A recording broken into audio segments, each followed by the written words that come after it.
Madame, Monsieur, bonsoir et merci de nous retrouver sur CAM News 24. Merci pour votre fidélité. Voici la dernière livraison de la semaine, la 28e de ce mois de juin 2013. Rencontre africaine sur la sécurité alimentaire. Le Cameroun sera représenté au sommet sur la question annoncée du 30 juin au 1er juillet 2013 par son Premier ministre et chef du gouvernement. Philémon Yang a été accueilli à son passage à Douala ce 28 juin 2013 par les autorités administratives de la ville, amené par le gouverneur de la région du littoral, Joseph Betty Assomo, avant de s'envoler pour Addis Abeba en Éthiopie, où il représentera le président de la République, Paul Biya, aux assises. Lutte contre la pauvreté et la vie chère, Douala célèbre le Foripap, la première édition de la foire régionale des produits agricoles, de la pêche et de l'élevage, a été lancée ce 28 juin 2013 dans la capitale économique du pays. L'événement qui se tient pendant 2 jours va permettre aux consommateurs de se ravitailler directement auprès des producteurs, sans intermédiaire ni revendeurs, réduisant ainsi les coûts de production. Voilà pour le sommaire. Merci de nous accorder votre préférence. Bonsoir à tous. Mesdames, Messieurs, bienvenue au journal. Le Premier ministre et chef du gouvernement camerounais était donc de passage dans la capitale économique du pays ce 28 juin 2013. Philémon Yang a été accueilli dès son arrivée à Douala par les autorités administratives de la ville, au rang desquelles le gouverneur de la région du littoral, Joseph Betty Assomo, le délégué du gouvernement auprès de la communauté urbaine de Douala, le docteur Fristoret Tonnet, le préfet du département du Vouri et bien d'autres encore. Après un bref séjour dans la capitale économique du pays, il s'est envolé pour Addis Abeba en Éthiopie où il représentera le président de la République, Paul Biya, au sommet des chefs d'État et de gouvernement sur la sécurité alimentaire dans le continent. Le sommet se tiendra du 30 juin au 1er juillet 2013. Parlons cette fois des enseignements secondaires et l'année scolaire qui a été positive selon le chef de ce département ministériel.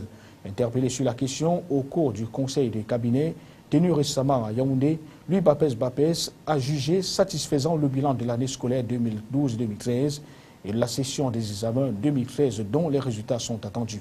Le point des travaux avec Jean-Pierre Bitongo et Donald Danozoa pour le récit. Selon le ministre des Enseignements secondaires, cette année scolaire a été marquée par l'accroissement de l'offre éducative au profit de plus d'1 800 000 élèves inscrits dans les établissements publics et privés.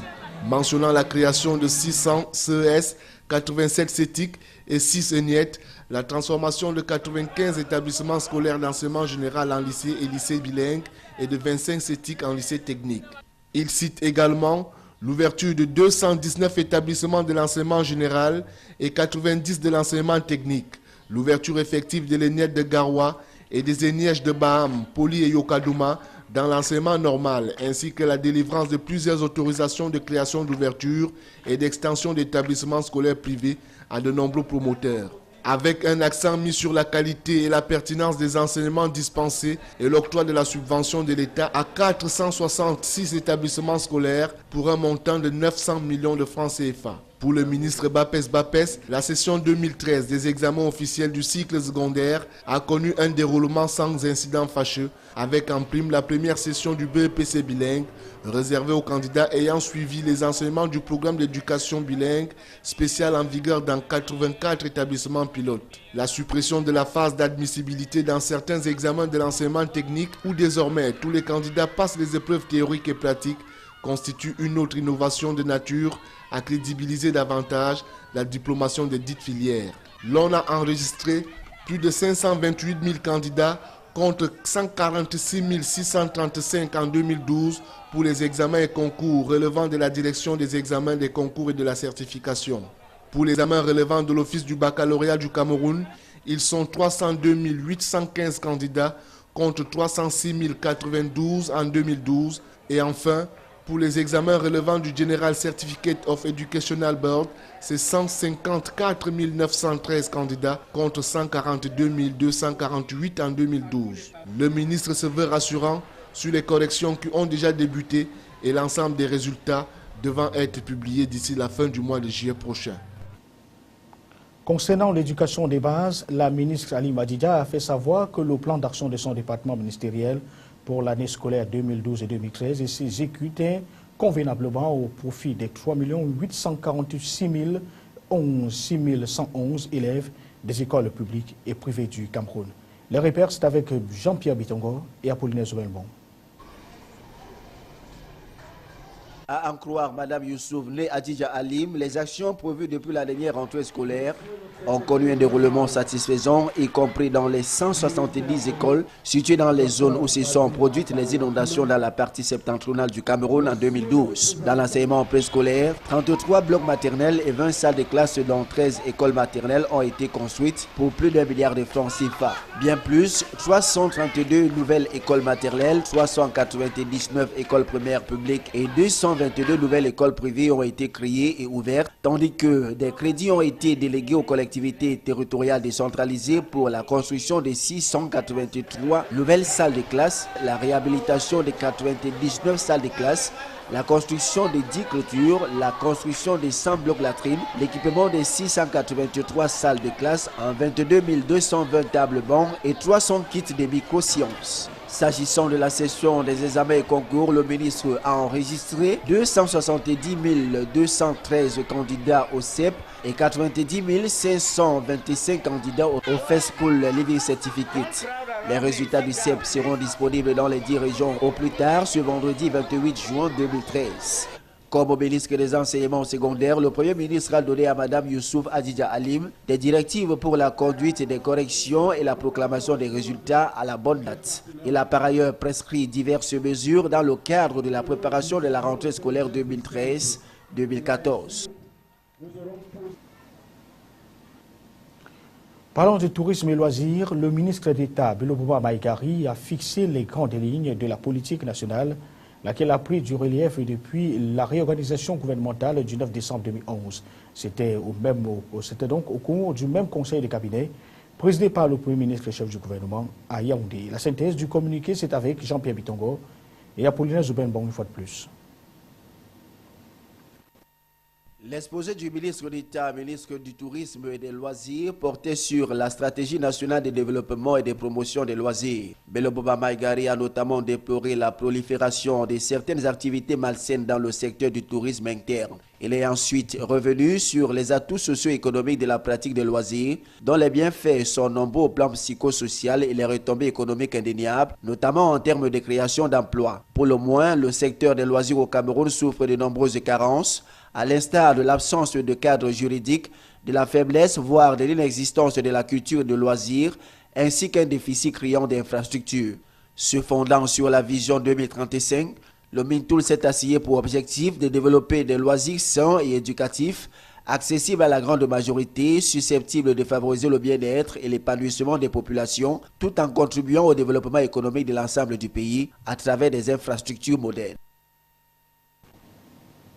Parlons de toute autre chose à présent, lutte contre la pauvreté et la vie chère, et Douala célèbre le FOREPAP, c'est-à-dire la première édition de la foire régionale des produits agricoles, de la pêche et de l'élevage.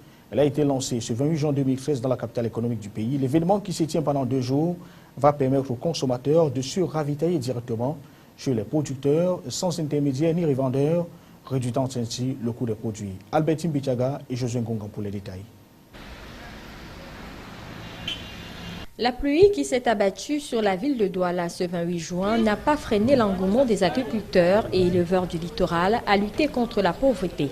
Ils sont venus de tous bords, munis des produits de leurs champs et de leurs fermes pour assister à cette première édition de la FOREPAP. Découvrir d'abord ce que je fais et la qualité. Et en plus, c'est avoir les relations, des contacts, puisque les gens savent déjà que j'ai ceci, donc à travers mon contact, quelqu'un peut m'appeler même étant au village ou pour leur ravitailler. Donc ça fait des clients de plus pour moi.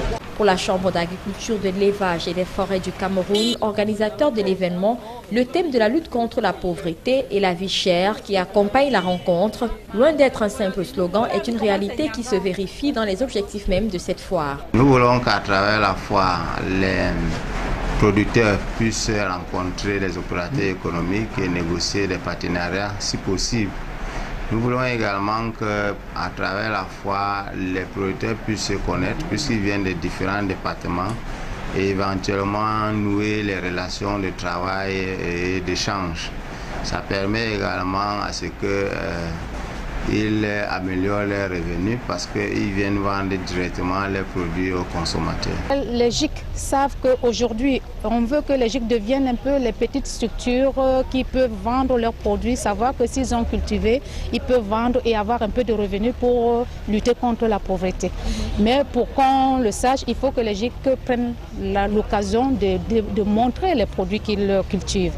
L'autorité administrative représentée à la cérémonie d'ouverture par le secrétaire général de la région a loué l'initiative de la Chambre d'agriculture, non sans encourager les agriculteurs à persévérer dans la voie qu'ils ont choisie, celle de travailler pour éviter au Cameroun les catastrophes dues à la famine. Malgré la forte pluie, les points à l'ordre du jour de cette cérémonie de lancement ont pu être respectés, notamment la visite des stands qui ouvre ainsi officiellement la foire. Durant 2 jours, les populations de Douala pourront se ravitailler en produits vivriers et autres directement chez les producteurs sans intermédiaire et à moindre coût. Parlons à présent de l'opérationnalisation de l'agriculture de seconde génération avec des étudiants de diverses écoles et exploitations agricoles du Cameroun qui viennent de s'outiller au machinisme agricole. Ils viennent donc d'être formés à l'utilisation de ces engins et leurs accessoires. La formation était patronnée par le CENEMA avec l'appui de l'entreprise indienne qui produit des tracteurs à l'usine de montage d'Ngalan. C'est dans la région du Sud, à Ibolova. Les détails, c'est avec lui de Gonzaga Akanjmanda et Donald Anozoa pour le récit. Ils sont une trentaine d'étudiants camerounais à s'être outillés à l'utilisation des tracteurs d'origine indienne.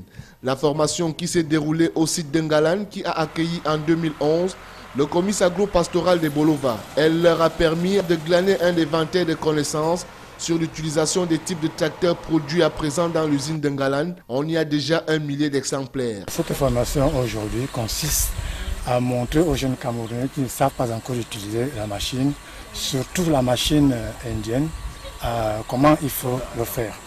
Aujourd'hui, l'expert indien est venu de très loin pour apprendre aux jeunes Camerounais comment est-ce qu'on peut les utiliser. Il y a plusieurs qualités de machines. Il y a d'abord les tracteurs que vous voyez. Il y a le matériel de liaison pour la préparation du sol, pour le semis, pour la récolte. Il y a même d'autres matériels pour les cultures de riz irrigués. Au-delà de l'importance de cette formation qui vise la capacitation des jeunes étudiants au maniement de ces outils modernes de travail, les formateurs venus du Centre national d'études et d'expérimentation du machinisme agricole de l'Inde ont du pain sur la planche. À l'arrivée, les exigences de la modernisation des techniques et matériels agricoles, aujourd'hui plus qu'hier, s'imposent comme un impératif si le Cameroun doit relever le pari de l'agriculture de seconde génération. Restons dans une actualité similaire pour parler de la gestion des aires protégées. Et puisque l'on se concerte sur le parc de Lobeke, un atelier régional de validation de la mouture du 3e plan d'aménagement révisé du parc s'est achevé ce 28 juin 2013 dans la salle des conférences de la CMPS à Bertois, c'est dans la région de l'Est Cameroun. Il était en effet question ici de valider le plan d'aménagement du parc tout en renforçant la cohésion entre les 2 autres parcs nationaux de la Sangha par rapport à la promotion de l'écotourisme dans la sous-région Afrique centrale. Les détails, c'est avec Roméo Tignan et Nesta Teba, Divinapi pour le récit. Les parcs nationaux de Zanga Ndoki en République centrafricaine, Lobeke au Cameroun et Nouabale Ndoki au Congo font partie du complexe d'aires protégées du trinational de la Sangha, inscrit comme site au patrimoine mondial de l'UNESCO. Le parc Lobeke sur le versant nord-ouest de la cuvette congolaise souffre de diverses pressions d'après le communiqué final adopté au cours de cet atelier à l'effet de plancher sur le business plan et la gestion future du parc durant les 5 prochaines années. C'est une question maintenant d'harmoniser toutes les activités qui devraient être menées pendant 5 ans. Donc, déjà au niveau local, nous avons tenu les premiers ateliers en septembre. En novembre, nous avons tenu l'atelier départemental à Ipadouma et aujourd'hui c'est l'atelier régional. Plus tard, c'est l'atelier régional de validation. Aujourd'hui, le parc national de Lobeke se porte un peu bien. Aux résolutions finales, le volet décentralisation de certains aspects institutionnels du parc a été pris en compte. Pour atteindre les objectifs fixés, les acteurs de la chaîne devront mieux agir pour la bonne marche du parc de 121 espèces animales ayant bénéficié de l'appui technique du Fonds mondial pour la nature. Parlons cette fois du Hajj 2013, puisque le 5e pilier de l'islam préoccupe déjà La communauté musulmane et celle de Douala a pris part à un séminaire sur les modalités pratiques relatives au voyage en Terre Sainte, c'est-à-dire à la Mecque. C'était ce jour au cours d'une réunion de sensibilisation qui avait pris ses quartiers dans la salle des banquets de la région du littoral. Les informations ont donc été données par la Commission nationale du Hajj qui est actuellement en tournée à travers le pays. Les détails avec José Ngongan et Sej Tetka. 1 931 350 francs CFA, c'est le prix Hajj 2013 fixé par la Commission nationale du Hajj. Aux dignitaires musulmans, encadreurs de pèlerins, leaders d'associations, tous étaient là, hommes et femmes. Ils ont écouté religieusement les diverses recommandations. C'est en tout 3500 pèlerins camerounais qui sont attendus cette année à Médine et à la Mecque. Pour s'y rendre, apprendront-ils, il faudra verser la totalité des frais au plus tard, le 16 août prochain. Le départ étant prévu du 20 au 30 septembre et le retour du 20 au 30 octobre 2013. Des consignes leur seront données, notamment le respect des lois islamiques et partant celles du Cameroun, la discipline individuelle et surtout une hygiène de vie rigoureuse en Terre Sainte. En guise de rappel à l'ordre, un encadreur de pèlerins a été sanctionné par le ministère de l'Administration territoriale et de la décentralisation, la tutelle du Hajj, pour des fautes commises à l'édition 2012. Après plusieurs heures de fructueux partage, les Mahométans se sont séparés en se faisant la promesse de respecter toutes les consignes pour que le Hajj soit réalisé selon les préceptes du Saint-Coran. Voici à présent une attitude du docteur Adoum Ahmad. C'est le chef de la commission sanitaire du Hajj qui évoque quelques spécificités hygiéniques du pèlerin. Il s'exprime au micro de Sej Tetka. Sur le plan sanitaire, nous avons dit que avant de voyager, il faut se vacciner contre 2 types de maladies. À l'échelon international, nous parlons de la méningite et nous parlons de la fièvre jaune. Ça, c'est des vaccinations qu'il faut avoir obligatoirement pour tout pèlerin qui voudrait voyager pour l'Arabie Saoudite. Mais soucieux de l'état de santé de nos pèlerins, nous avons conseillé d'autres types de vaccinations, c'est-à-dire contre le choléra, contre la grippe saisonnière, comme la pneumonie. Donc ce sont des vaccins qu'on conseille. À l'étranger, l'actualité tourne autour de cette enquête avec Tapi qui est mis à examen pour escroquerie en bande organisée dans l'affaire de l'arbitrage. Pendant ce temps, en Afrique du Sud, Barack Obama est attendu dans le pays. Ceci au moment même où Nelson Mandela affiche toujours un état de santé critique. La mouture de l'actualité internationale, c'est avec les confrères de l'AFP. Bernard Tapie, mis en examen pour escroquerie en bande organisée. Les juges le soupçonnent d'avoir biaisé l'arbitrage de son litige avec le Crédit Lyonnais sur la vente d'Adidas. La procédure lui avait octroyé 403 millions d'euros en 2008. Bernard Tapie a été placé sous contrôle judiciaire. Non-lieu requis pour Nicolas Sarkozy et Éric Woerth dans l'affaire Bettencourt. L'ancien président et son ministre sont mis en examen dans le volet concernant d'éventuels abus de faiblesse sur la milliardaire. Le parquet met en avant l'absence de charges contre les 2 accusés. Il requiert en revanche le renvoi de François-Marie Bagné et de Patrice Demestre devant le tribunal correctionnel. Barack Obama est attendu dans la soirée en Afrique du Sud. Une visite historique assombrie par la santé de Nelson Mandela, toujours dans un état critique. S'il n'est pas prévu qu'il se rende à son chevet, l'ombre de Madiba va tout de même planer sur le programme du président américain. Celui-ci s'exprimera sur l'héritage de Mandela et se recueillera à Robben Island où il fut emprisonné pendant 18 ans. C'est une légende du sport français qui s'en va. Alain Mimoun est mort jeudi soir à l'âge de 92 ans. L'athlète avait remporté une victoire historique au marathon olympique de Melbourne en 1956 en dominant le Tchèque Emil Zatopek. Malgré son grand âge, le champion continuait à courir 1 heure par jour jusqu'à peu avant sa mort. Nouvelle polémique à la veille du Tour de France. Lance Armstrong juge dans le journal Le Monde qu'il est impossible de gagner la grande boucle sans se doper. Les propos du champion déchu ont eu le don d'exaspérer le peloton. Le vainqueur australien du Tour 2011, Cadel Evans, a assuré être la preuve vivante qu'on pouvait gagner sans dopage. En sport, c'est un souvenir. Il s'appelait Marc-Vivien Foué, l'international camerounais de football, victime d'un malaise fatal à la 12e minute lors de la rencontre, à la 72e minute, lors d'une rencontre opposant l'équipe nationale du Cameroun à celle de la Colombie, jouée sur la pelouse du stade de Gerland, à Lyon en France. C'était pour le compte des demi-finales de la Coupe des Confédérations de cette année-là.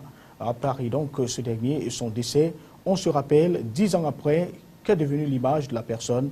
L'œuvre de Marco reste gravée dans l'esprit de beaucoup de Camerounais. Seulement, son œuvre, c'est-à-dire le complexe sportif d'Épitaine, est aujourd'hui abandonné à lui-même. Reportage Salomon Foué, Marcel Vendor, Nadine Nongay. Le 26 juin de chaque année, la communauté sportive nationale, de concert avec le corps social, se rappelle de la disparition brutale de Marc-Vivien Foué. L'international camerounais était tombé sur le champ de bataille alors que la sélection Fagnon, représentant le continent africain, discutait un match des demi-finales de la Coupe des Confédérations face à l'équipe nationale colombienne. Le match se jouait sur la pelouse du stade de Jarlon, dans la ville de Lyon, en France.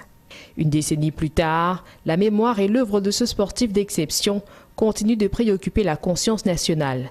En Colmeillan, son village natal, situé au cœur de l'arrondissement de Nkola-Famba, à quelques 15 km de la capitale politique, le stade de la paroisse Saint-Pierre ainsi que l'école missionnaire de cette localité, qui ont encadré les premiers pas de Marc-Vivien Foué, suscite encore des vocations chez certains jeunes en dépit de la nostalgie liée à la disparition de celui qui est toujours considéré comme l'idole de tout un coin. Ce qui me manque, c'est que les mots me manquent, puisque là, présentement, s'il était encore vivant, s'il était encore là, il allait nous goudronner ne serait-ce que la route. Bon, on allait avoir la route, mais à l'heure actuelle, on n'a pas de route. Le stade, on n'a pas. Ça, c'est le stade de la mission catholique d'Nkolmeyan. Les Gaules, même, vous voyez comment les Gaules, on n'a pas de Gaules. On est là. On se débrouille seulement comme ça avec les enfants. En se livrant à cœur joie aux activités sportives, les jeunes footballeurs de la famille de Marco ne semblent pas étrangers à la cacophonie qui embrase actuellement le football camerounais. L'évolution que le football camerounais a eue quand il vivait n'est plus la même maintenant. Nous constatons des petits problèmes qui se vérifient dans l'équipe nationale. Il n'y a plus de stabilité, ni rien ne marche. On se demande bien pourquoi.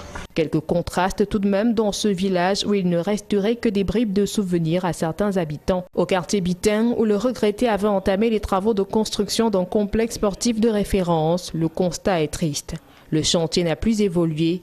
Une partie du bâtiment est occupée par les services du commissariat central numéro 4 de la ville de Yaoundé, dont les éléments constituent un obstacle majeur à toute tentative de visite, renvoyant tout étranger à obtenir une autorisation préalable auprès de Sieur Foué Amougou, le papa de Marc-Vivien Foué et premier magistrat municipal de la commune de Nkola-Famba. À la résidence de la veuve, Marie-Louise Foué, située au quartier Nkomo, c'est un calme plat. Ici, il faut montrer patte blanche et obtenir un rendez-vous au préalable pour y être reçu. Sans commentaire, parlons cette fois de la suite des programmes sur Câble 24 et assurons donc que juste après ce journal, ce que nous propose la direction de programme, c'est un retour sur les moments forts du sommet des chefs d'État de l'Afrique centrale, des chefs d'État de la communauté économique des États de l'Afrique centrale et de l'Afrique de l'Ouest et ceux de la commission du Golfe de Guinée qui se sont donc retrouvés à Yaoundé le 24 et 25 juin 2013. C'était dans le cadre donc, du sommet des chefs d'État et de gouvernement sur la sûreté et la sécurité maritime dans le Golfe de Guinée. À suivre donc sur Câble 24 le retour sur cet événement de grande envergure qu'avait donc accueilli le Cameroun à cette période précise. Sur ce, nous vous souhaitons de passer un bon week-end en compagnie de nos programmes qui se poursuivent. Bonsoir.